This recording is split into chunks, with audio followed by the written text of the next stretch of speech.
മക്കളെ, welcome back to Xylem learning. Faisal സാറാണ്. മക്കളെ, നമ്മുടെ 9th സോഷ്യൽ സയൻസിലെ മോസ്റ്റ് ഇമ്പോർട്ടന്റ് ആയിട്ടുള്ള ഭാഗമാണ് മാപ്പ് മാർക്കിംഗ് എന്ന് പറയുന്നത്. മാപ്പിന്റെ ഭാഗത്ത് നിന്ന് കൺഫേം ആണ് ചോദ്യം ചോദിക്കുമെന്നുള്ളത്. അതും 4 മാർക്കിന്റെ ക്വസ്റ്റ്യൻ ആയിരിക്കും. ഏറ്റവും എളുപ്പത്തിൽ മക്കളെ സ്കോർ ചെയ്യാൻ പറ്റുന്ന ഒരു ഭാഗവും മാപ്പ് മാർക്കിംഗ് ആണ്. മക്കൾ പലപ്പോഴും ചിന്തിക്കുന്ന കാര്യം എന്തായിരിക്കും അറിയോ? സാറേ, മാപ്പ് മാർക്കിംഗ് ഞങ്ങൾക്ക് അങ്ങോട്ടും ഇങ്ങോട്ടൊക്കെ മാറിപ്പോകില്ല, ഭയങ്കര ഡൗട്ട് വരുന്നതാണ്. ഇല്ല മക്കളെ, വളരെ ഈസി ആയിട്ട് പഠിക്കാനുള്ള ഐഡിയ ആണ് ഞാൻ പറഞ്ഞു തരാൻ പോകുന്നത്. മക്കളെ കൃത്യമായിട്ട് കണ്ടോടാ. ഫസ്റ്റ് തന്നെ നമ്മൾ പഠിച്ചു വെക്കേണ്ടതാണ് നമ്മുടെ 1ാമത്തെ ചാപ്റ്റർ ഉണ്ടല്ലോ, on the roof of the world, ലോകത്തിന്റെ നെറുകയിൽ എന്ന് പറയുന്ന ചാപ്റ്റർ. ഈ ഭാഗത്ത് നമ്മൾ ഏറ്റവും കൂടുതലായിട്ട് പഠിക്കേണ്ട ഭാഗം എന്ന് പറയുന്നത് നമ്മൾ നോർത്തേൺ മൗണ്ടൻ റീജിയനെ, ഉത്തരപർവ്വത മേഖലയെ 3 ആക്കിയിട്ട് തരം തിരിച്ചിട്ടുണ്ട്. ഏതൊക്കെയാ? Trans Himalaya, Himalaya, eastern hills അഥവാ കിഴക്കൻ കുന്നുകൾ എന്ന് പറഞ്ഞ തരം തിരിച്ചിട്ടില്ലേ? യെസ്, അതിൽ ആദ്യത്തേനെ ഞാൻ മാർക്ക് ചെയ്യാൻ പോകുകയാണ് മക്കളെ, ട്രാൻസ് ഹിമാലയ. ഈ ട്രാൻസ് ഹിമാലയ വീണ്ടും നമ്മൾ 3 ആക്കിയിട്ട് തരം തിരിക്കുന്നുണ്ട്. അവയാണ് ഏതൊക്കെ?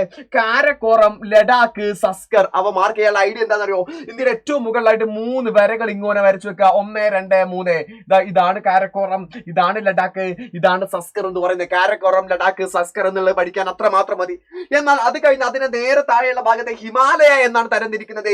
ഹിമാലയത്തെ നമ്മൾ 3 ആക്കിയിട്ട് പറയുന്നുണ്ട് ഹിമാദ്രി, ഹിമാചൽ, ശിവാലിക്. മാർക്ക് ചെയ്യുന്നത് ശ്രദ്ധിക്കണേ. ഇതിന്റെ നേരെ താഴെ നിന്ന് നമ്മൾ തുടങ്ങുന്നു, നേരെ അവിടെ എൻഡ് വരെ ഇങ്ങോട്ട് പോകുന്നു. ഹിമാദ്രി, ഹിമാചൽ, ശിവാലിക്. 1, 2, 3. സിമ്പിൾ ആക്കിയിട്ട് മനസ്സിലാക്കി വെക്കാൻ പറ്റും. ഏറ്റവും അവസാനത്തെ ഈസ്റ്റേൺ ഹിൽസ് ആണ്, കിഴക്കൻ കുന്നുകളാണ്. അവിടെ മാർക്ക് ചെയ്യുന്നത് നേരെയല്ല, നേരെ താഴോട്ടാക്കിയിട്ട് മാർക്ക് ചെയ്യുക. 1, 2, 3 വരകൾ വരച്ചു വെച്ചാൽ മതി. 1ാമത്താണ് പാട്കൈബം, 2ാമത്താണ് നാഗ ഹിൽസ്, 3ാമത്താണ് മീസോ ഹിൽസ്, അതിന് താഴെ മണിപ്പൂർ ഹിൽസ് ഒക്കെ വരുന്നുണ്ട്. അപ്പൊ കൃത്യമായിട്ട് മക്കൾ ഈ ഒരു ഭാഗം നിർബന്ധമായിട്ട് പഠിക്കണം. ഇതിൽ ഏതെങ്കിലും ഒന്ന് ക്വസ്റ്റ്യൻ ചോദിക്കാം. ഇതിൽ ഒന്നുകൂടെ ഉണ്ട് മക്കളെ, നമ്മുടെ ചാപ്റ്ററിന്റെ പേര് തന്നെ on the roof of the world, ലോകത്തിന്റെ നെറുകയിൽ എന്നാണ്. ഈ ലോകത്തിന്റെ നെറുകയിൽ എന്നറിയപ്പെടുന്ന സ്ഥലം എവിടെയാണെന്ന് അറിയാം മക്കളെ? അത് നിൽക്കുന്നത് ഇവിടെയാണ്. ഇതാണ് പാമീർ നോട്ട് അഥവാ പാമീർ പർവ്വതക്കെട്ട് എന്നാണ് പറയാറുള്ളത്. സെറ്റ് ആണല്ലോ? Okay, that's great. എന്നാൽ അടുത്തയിലേക്ക് നമ്മൾ പോകുന്നു. അടുത്ത പെനിൻസുലാസ് പ്ലാറ്റു, ഉപദ്വീപീയ പീഠഭൂമിയുടെ ഭാഗത്ത് നിന്ന് കൺഫേം ആയിട്ട് ചോദ്യം ചോദിക്കും. അതിൽ മക്കൾ പഠിച്ചു വെക്കേണ്ട കാര്യങ്ങൾ ഞാൻ ജസ്റ്റ് ഒന്ന് മാർക്ക് ചെയ്ത് തരാമേ. ജസ്റ്റ് ഒന്ന് പഠിച്ചു വെക്കാം. ആദ്യം തന്നെ ആരവല്ലി മൗണ്ടൻസ്. ആരവല്ലി എവിടെയാ? ഈ കാണുന്നതാണ് ആരവല്ലി എന്ന് പറയുന്നത്. ആരവല്ലിയുടെ ഈ ഭാഗത്തായിട്ടാണ് ആക്ച്വലി ആര് വരുന്നത് അറിയോ? ഇന്ത്യൻ ഡെസേർട്ട് അഥവാ ഇന്ത്യൻ മരുഭൂമി വരുന്ന ഭാഗമാണ് ഈ ഭാഗം. രാജസ്ഥാന്റെ ഒക്കെ ഭാഗമാണ്. സോ ആരവല്ലി ഇവിടെയാണ്. ആരവല്ലി കഴിഞ്ഞാൽ അതിന് നേരെ താഴെ വിന്ധ്യയും സത്പുരയും വരുന്നുണ്ട്. വിന്ധ്യയുടെയും സത്പുരയുടെയും ഇടയിൽ വരുന്ന ഇയാളാണ് മാൽവ പ്ലാറ്റു അഥവാ മാൽവ പീഠഭൂമി എന്ന് പറയാം. എന്നാൽ റാൻ ഓഫ് കച്ച് എവിടെയെന്ന് അറിയോ? നമ്മുടെ ഗുജറാത്തിലെ മക്കളെ റാൻ ഓഫ് കച്ച് വരുന്നത്. റാൻ ഓഫ് കച്ച് കേട്ടോ, അതൊക്കെ പ്ലാറ്റ്യൂസ് പീഠഭൂമികളാണ്. അതുപോലെ തന്നെ ഡെക്കാൻ പ്ലാറ്റ്യൂ എന്ന് പറയുന്നത് ഇവിടെ ഒരു ട്രയാങ്കുലർ ഷേപ്പ്, ത്രികോണാകൃതിയിൽ അടയാളപ്പെടുത്തുന്നത്. ഇതാണ് ഡെക്കാൻ പ്ലാറ്റ്യൂ അഥവാ ഡെക്കാൻ പീഠഭൂമി എന്ന് പറയുന്നത്.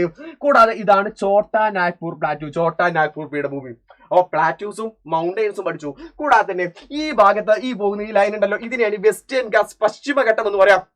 നമ്മുടെ ഇടുക്കിയിലും വയനാട്ടിലും ഒക്കെ കാണുന്ന മലനിരകളിലെ അതാണ് വെസ്റ്റേൺ ഗാട്സ് പശ്ചിമഘട്ടം എന്ന് പറയുന്നത്. എന്നാൽ ഇപ്പുറത്ത് പറഞ്ഞ ഈ ഭാഗത്തെയാണെന്ന് വിളിക്കാം ഈസ്റ്റേൺ ഗാട്സ് പൂർവ്വഘട്ടം എന്നാ വിളിക്കുക. കൂടാതെ തന്നെ നമ്മൾ എന്ത് ചെയ്യുന്നുണ്ട്, ഇവിടെയുള്ള സീ ഏതാ മക്കളെ? ഇവിടെയുള്ള സീ ആണ് അറേബ്യൻ സീ അഥവാ അറബിക്കടൽ എന്ന് പറയും. ഇവിടെയുള്ള സീ ഏതാണ്? Bay of Bengal. Bay of Bengal എന്നാണ് ഇവിടെയുള്ള സീ കടലിനെ നമ്മൾ വിളിക്കാറുള്ളത്. കൂടാതെ തന്നെ ബേ ഓഫ് ബംഗാളിലുള്ള ബംഗാൾ ഉൾക്കടലിലുള്ള ദ്വീപ് ഏതാ, ഐലൻഡ് ഏതാ? അത് ഇവിടെ വരുന്ന ആൻഡമാൻ നിക്കോബാർസ് ആണ് വരുന്നത്. അതേസമയം നമ്മുടെ അറേബ്യൻ സീൽ അറബിക്കടലിലുള്ള ദ്വീപ് ഏതാണ്, ഐലൻഡ് ഏതാണ്? അത് ഇവിടെ വരുന്നത് നമ്മുടെ ഏതാണ്, ലക്ഷദ്വീപാണ് വരുന്നത്. സോ കൃത്യമായിട്ട് മക്കൾ മാർക്ക് ചെയ്യുന്ന സമയത്ത് ശ്രദ്ധിച്ചേക്കണം, പഠിച്ചു വെച്ചേക്കണം. ഇതൊക്കെ ചിലപ്പോൾ എന്താ 1 മാർക്കിനൊക്കെ ആയിട്ട് സെപ്പറേറ്റ് ചെയ്തിട്ട് ക്വസ്റ്റ്യൻ ചോദിക്കാൻ സാധ്യതയാണ്. കൂടാതെ തന്നെ ഇതിൽ നമ്മൾ നെക്സ്റ്റ് ആയിട്ട് പഠിക്കേണ്ടത് റിവേഴ്സ് ആണ്. ഹിമാലയൻ റിവേഴ്സ് എന്ന് പറഞ്ഞാൽ 3 എണ്ണമാണുള്ളത്. ഏതൊക്കെ? ബിഗ് എന്നായിരുന്നു നമ്മൾ പഠിച്ചു വെച്ചേ, ബ്രഹ്മപുത്ര, ഇൻഡസ്, ഗംഗ എന്ന് പറയുന്നത്. അതിൽ ഇൻഡസ് എന്ന് പറഞ്ഞാൽ ഇതാണ് ഇൻഡസ് എന്ന് പറയുക. ഇവിടെ ശ്രദ്ധിക്കേണ്ട ഭാഗത്താണ്. ഇങ്ങനെ പോയിട്ട് ഈ ഒരു ഗ്യാപ്പിലൂടെ ഇങ്ങോട്ട് കയറിയിട്ട് നേരെ അടുത്ത ഗ്യാപ്പിലൂടെ ഇറങ്ങി പോകുന്നതാണ് ഇൻഡസ് എന്ന് പറയുന്നത്. ബ്രഹ്മപുത്ര എന്നാൽ ഈ ഒരു എൻഡ് പോയിന്റ് പഠിച്ചു വെക്കുക. ഇതിന്റെ ഏറ്റവും മുകളിലുള്ള ഭാഗം ഇവിടെ നിന്ന് ഇങ്ങനെ കയറിയിട്ട് ബംഗ്ലാദേശിലൂടെ ഇറങ്ങി പോകുന്നതാണ് ബ്രഹ്മപുത്ര എന്ന് പറയുന്നത്. ഗംഗ എന്ന് പറയുന്നത് ഇന്ത്യയുടെ സെൻട്രൽ ഭാഗത്ത് ഗ എന്ന് എഴുതി വെച്ചാൽ മതി. അപ്പൊ എന്താ, ഗംഗയും നമുക്കായി.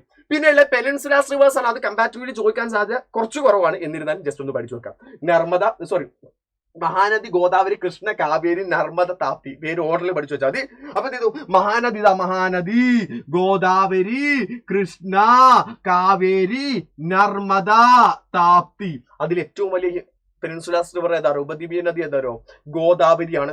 ഏറ്റവും വലിയ പെനിൻസുലാർ റിവർ ഉപദ്വീപീയ നദി എന്ന് പറയുന്നത് ഗോദാവരിയാണെന്ന് കൃത്യമായിട്ട് മക്കൾ എന്ത് ചെയ്യണം, പഠിച്ചു വെക്കണം. എന്നാൽ അതുപോലെ തന്നെ നമ്മുടെ കോസ്റ്റൽ പ്ലെയിൻ തീര സമതലങ്ങൾ ഒന്ന് പഠിച്ചു വെക്കണം. നമുക്ക് 2 കോസ്റ്റ് അല്ലാതെ ഒന്ന് വെസ്റ്റേൺ കോസ്റ്റൽ പ്ലെയിൻ എന്ന് പറഞ്ഞാൽ പടിഞ്ഞാറൻ തീര സമതലം എന്ന് പറയുമ്പോൾ പടിഞ്ഞാറ് ഭാഗവും, അതുപോലെ തന്നെ ഈസ്റ്റേൺ കോസ്റ്റൽ പ്ലെയിൻ എന്ന് പറഞ്ഞാൽ കിഴക്കൻ തീര സമതലം എന്ന് പറഞ്ഞാൽ ഈ ഭാഗവും ഉണ്ട്. അതിൽ വെസ്റ്റേൺ കോസ്റ്റൽ പ്ലെയിൻ കിഴക്കൻ തീര സമതലത്തെ പടിഞ്ഞാറൻ തീര സമതലത്തെ നമ്മൾ 3 ആക്കിയിട്ട് തരംതിരിക്കുന്നുണ്ട്. അതിൽ കേരളത്തിന്റെ ഭാഗത്തെ നമ്മൾ വിളിക്കുന്ന പേരാണ് മലബാർ കോസ്റ്റ് എന്നാ വിളിക്കുക. മലബാർ കേരളത്തിലാണെന്ന് ഓർത്ത് വെച്ചാൽ മതി. ഗുജറാത്തിന്റെ ഭാഗത്തെ നമ്മൾ ഗുജറാത്ത് കോസ്റ്റൽ പ്ലെയിൻ എന്ന് വിളിക്കും, ഗുജറാത്ത് തീര സമതലം എന്ന് വിളിക്കും. ഇതിന് 2 നടുക്ക് വരുന്ന സ്ഥലത്ത് നമ്മൾ എന്ത് വിളിക്കും, കൊങ്കൺ കോസ്റ്റ് അഥവാ കൊങ്കൺ തീര സമതലം എന്ന് വിളിക്കും. അതേസമയം നമ്മൾ എന്ത് ചെയ്യും, ഇപ്പുറത്തെ സൈഡിലേക്ക് കിഴക്കൻ തീര സമതലത്തേക്ക് ഈസ്റ്റേൺ തീര സമതലത്തിലേക്ക് നമ്മൾ വരികയാണ്. അവിടേക്ക് വരുന്ന സമയത്ത് നമ്മൾ 2ആയിട്ടാണ് തരംതിരിക്കുന്നത്. അതിൽ ഒന്നാമത്താണ് കോറോമണ്ടൽ കോസ്റ്റ് അഥവാ കോറോമണ്ടൽ തീര സമതലം, കോറോമണ്ടൽ കോസ്റ്റ് ആണ്.